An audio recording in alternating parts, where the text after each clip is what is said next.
운은 들어올 때가 있고 나갈 때가 있습니다. 좋은 운은 계속해서 들어오지 않습니다. 어떤 특정한 시점과 시기에 발맞추어 들어오게 되는데요. 그런데 우리 대부분은 운이 들어오는 시기를 잘 알지 못한 채 그냥 흘려버리고 맙니다. 너무 아깝지요. 운이 없는 사람은 자신의 운명을 원망하기도 하고 탓하기도 합니다. 우리가 횡단보도 앞에 서 있을 때 앞으로 갈지 말지 신호등이 미리 알려줍니다. 만약 이 신호등이 알려주는 신호를 그냥 무시하고 마음이 가는 대로 움직인다면 교통사고가 나거나 가야 할 때 가지 못하고 계속 멈춰서 있게 되겠죠. 우리의 운도 이와 마찬가지입니다. 운이 들어올 때 나타나는 전조현상을 알고 있으면, 자신에게 좋은 운들이 들어왔음을 스스로 깨달을 수 있으면 이를 활용하여 자신의 인생을 한층 더 풍성하게 만들 수 있습니다. 오늘은 뒤늦게 재물복이 들어오는 사람들의 특징 4가지와 운이 들어올 때 나타나는 공통적인 전조현상 5가지에 대해 말씀드리겠습니다. 이 현상을 알면 나에게 다가오는 운을 살려서 멋진 삶과 행복한 삶을 누려갈 수 있을 것입니다. 뒤늦게 재물복이 찾아오는 사람들의 특징 4가지. 운을 결정하는 첫 번째 조건은 정언과 정동입니다. 즉, 바른 말과 바른 행동이란 뜻입니다. 현대적인 의미로 풀이하자면 긍정적인 말을 하고 긍정적인 행동을 하라는 의미입니다. 예를 들어보면 다음과 같습니다. 맛있는 음식을 먹고 나서 정언을 하는 사람은 이렇게 말합니다. 정말 맛있게 먹었네. 혹은 배가 불러서 기분이 너무 좋은데와 같이 긍정적이고 운을 부르는 언어를 사용합니다. 하지만 운이 결코 오지 않는 사람들은 어휴 배 터져 죽겠네, 배불러 죽겠다라는 식으로 표현합니다. 사실 무의식적으로 사용하는 말에는 굉장히 큰 힘이 숨어 있습니다. 내가 뱉은 말은 가장 먼저 내가 듣게 되는데 이는 나중에 나의 운을 결정합니다. 사주학에서는 운이라는 것은 어떤 사람에게도 사는 내내 머물러 있는 경우가 없다라고 말합니다. 비록 초년에 운을 받지 못한 사람이라 하더라도 정언과 정동으로 운을 모으고 기다리면 중년 이후에는 분명히 운을 받을 수 있습니다. 두 번째 조건은 베푸는 삶입니다. 베푸는 삶을 사는 사람은 늦더라도 반드시 큰 재물이 찾아들게 됩니다. 사주라는 학문에서 말하는 오행론의 요체는 순환과 균형입니다. 이에 따르면 세상 모든 만물은 반드시 순환을 하고 이로 인해서 다시 균형이 맞춰지게 됩니다. 그렇기에 내가 누군가에게 베풀면 반드시 다시 얻게 되어 있습니다. 아무것도 주지 않으면서 받는 일이란 결코 있을 수 없기 때문입니다.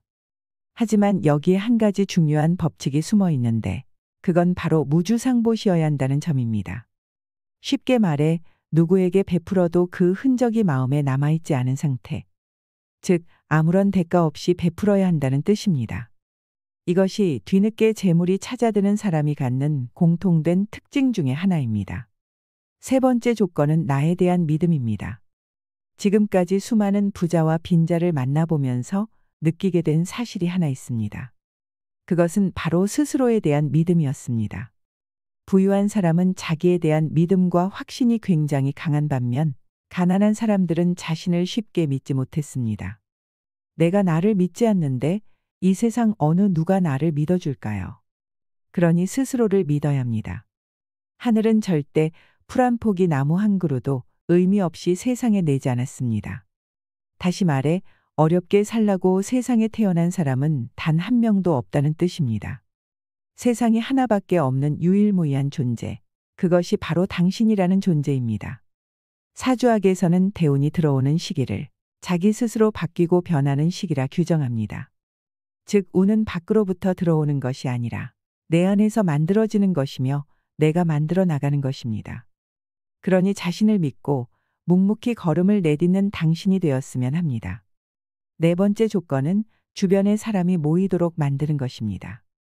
사주학은 분명히 말하고 있습니다. 세상의 모든 운은 반드시 사람을 통해 오고 사람을 통해 커지게 된다고 말입니다. 이는 동서고금을 막론하고 성공한 사람의 대다수가 익히고 터득했던 원칙입니다. 그래서 큰 부를 얻는 사람들은 한결같이 인맥을 중요시합니다. 사주학에서는 인복과 인성을 동일한 것으로 봅니다.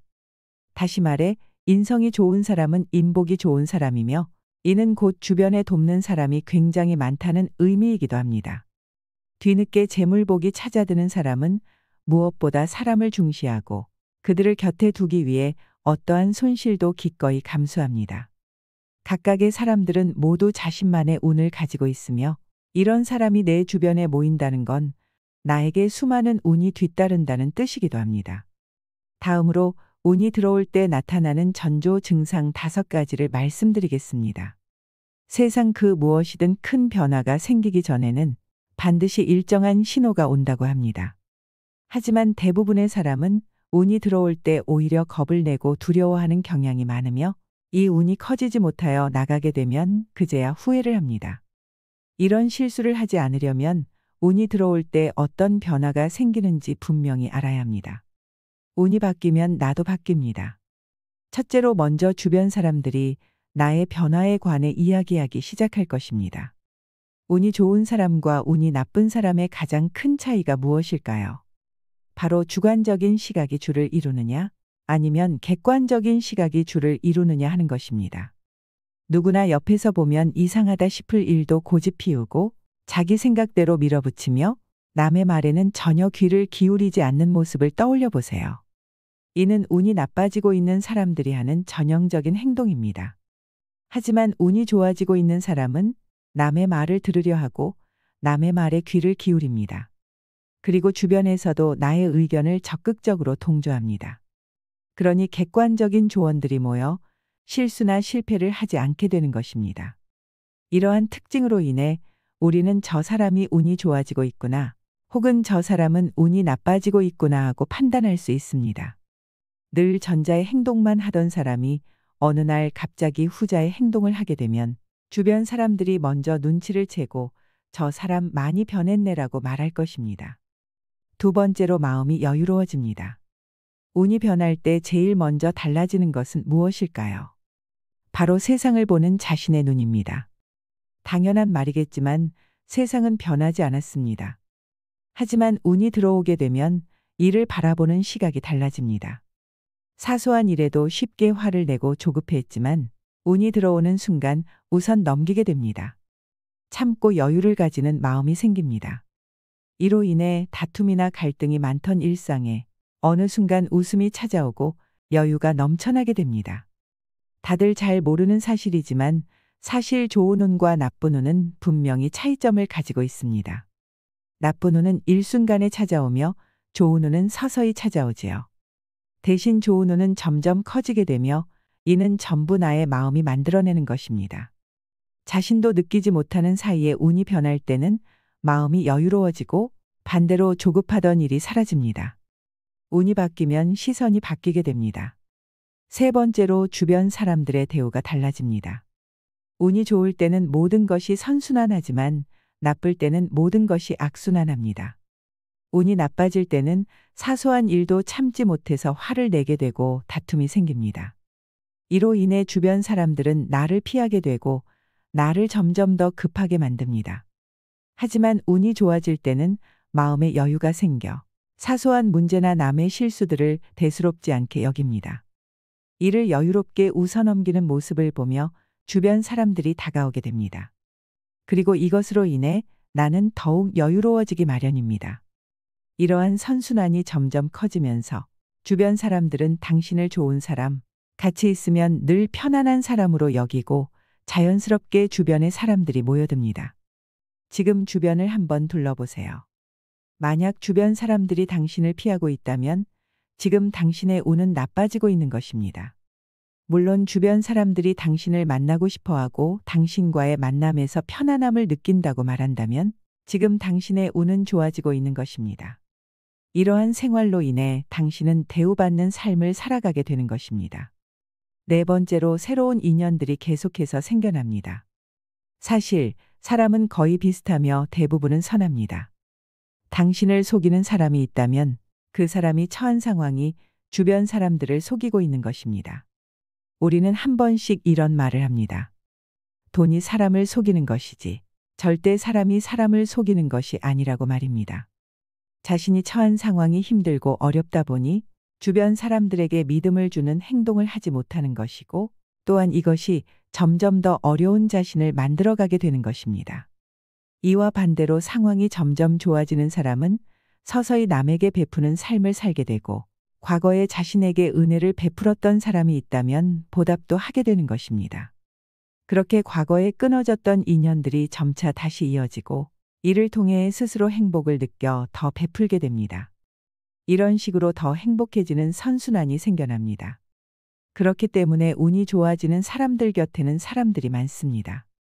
또한 이 사람들과 함께 늘 웃음과 편안함이 넘쳐납니다.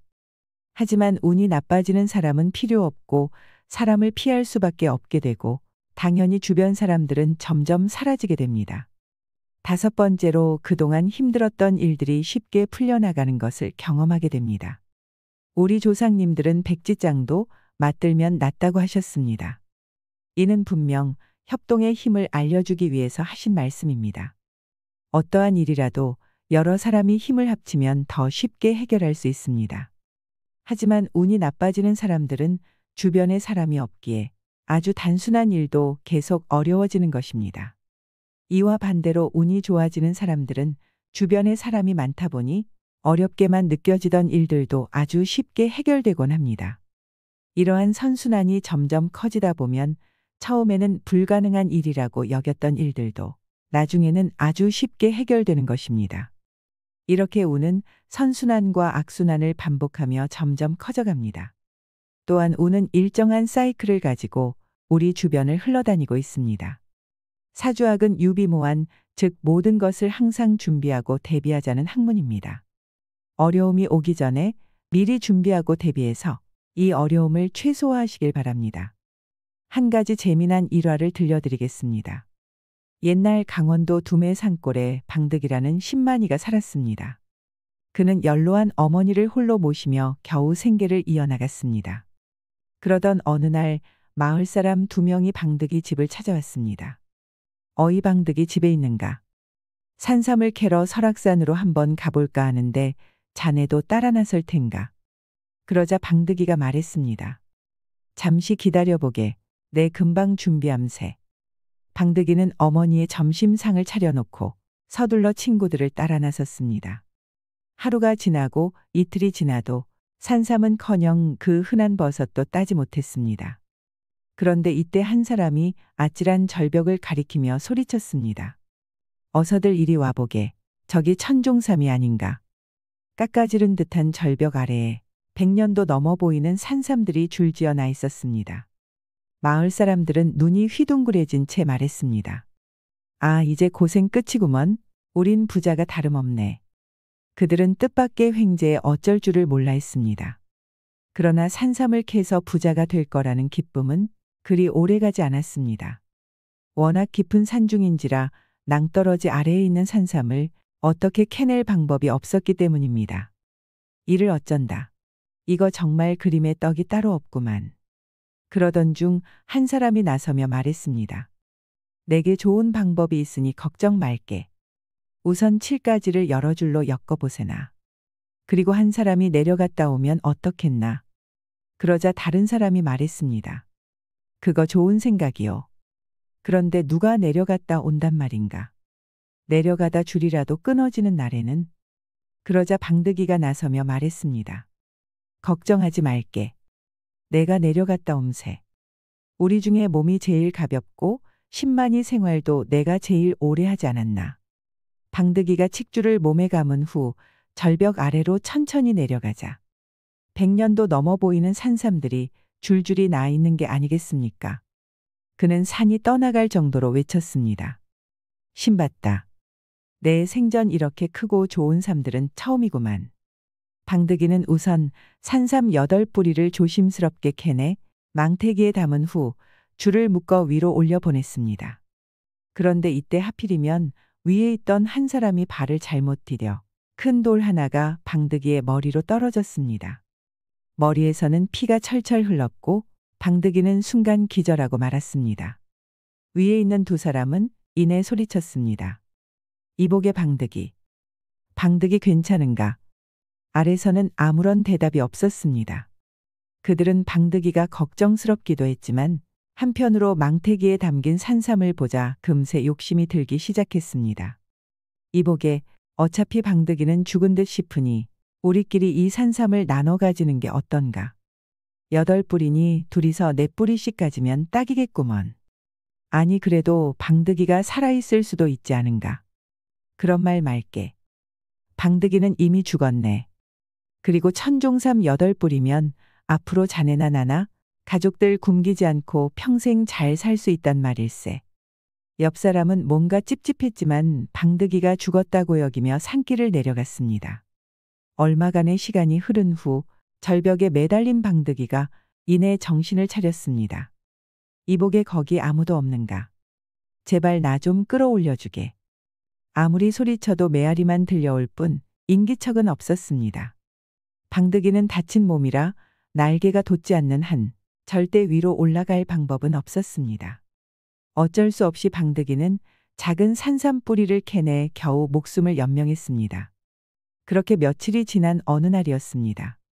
절벽 위에서 쿵쿵거리는 소리가 났습니다. 아니 이게 무슨 소리지? 그것은 도끼로 나무를 찍는 소리였습니다. 방득이는 있는 힘을 다해 소리를 질렀습니다. 이보시오. 거기 아무도 없어. 나 좀 살려주시오. 이보시오. 나무꾼이 그 소리를 듣고 절벽 아래를 살폈습니다. 아니 거기서 혼자 뭐하는 게요. 그러자 방득이가 말했습니다. 산삼을 캐러 절벽 아래 내려왔다. 꼼짝달싹 못하게 되었소. 제발 나 좀 살려주시오. 알았소. 잠시 기다려보시오. 나무꾼이 칡줄을 만들어 천천히 끄집어 올리자 방득이는 겨우 목숨을 구할 수 있었습니다. 고맙소. 댁이 아니었다면 낭떠러지 아래에 갇혀 꼼짝없이 죽고 말았을 것이오. 그런데 감사 인사가 끝나기도 전에 나무꾼은 방득이가 가지고 올라온 귀한 산삼을 보자 이를 들고 냅다 도망치기 시작했습니다. 거참 미안하게 되었소이다. 방득이는 허탈한 웃음을 지으며 그저 나무꾼을 바라다 볼 뿐이었습니다. 방득이는 다친 몸을 이끌고 겨우 산길을 내려왔습니다. 그런데 이때 나무 아래에 누군가 누워 자고 있는 것이 아니겠습니까? 멀리서 바라보니 자신과 함께 온 마을 사람들이었습니다. 자네들 거기서 여태 뭐 하고 있는가? 아무리 불러도 대답이 없자 가까이 다가가 보니 두 사람 모두 몸에 칼자국이 난 채 죽어 있는 것이었습니다. 그리고 그들 옆에는 자신이 캤던 산삼 8뿌리가 망태기째 그대로 놓여 있었습니다. 결국 서로 욕심을 부리다 일이 되고 말았군. 방득이는 산에서 내려와 두 사람 집에 차례차례 들러 그들의 죽음을 알렸습니다. 거 미안하오. 남편은 그만 산삼을 캐다 절벽 아래로 떨어지고 말았소. 캐낸 산삼은 똑같이 나누기로 했으나 내 어찌 차마 그걸 가져가겠소. 자 받으시오. 그러고는 산삼을 양가에 고루 나누어 주고 자신은 빈손으로 집으로 향했습니다. 이 이야기가 우리에게 전하는 교훈은 무엇일까요? 돈을 버는 것은 인의 도덕에 기초하지 않으면 결국 영원할 수 없습니다. 즉 도리를 망각한 채 부귀와 권력을 얻었다 손치더라도 이는 절대로 영원히 유지될 수 없다는 뜻입니다. 이후 방득이는 어떤 삶을 살게 되었을까요? 그리고 만약 방득이가 마지막에 저 산삼을 양가에 나누어 주지 않고 혼자 꿀꺽했다면 방득이의 삶은 어떻게 변했을까요? 이상으로 시니어에 대한 모든 것 시니어 연구소였습니다.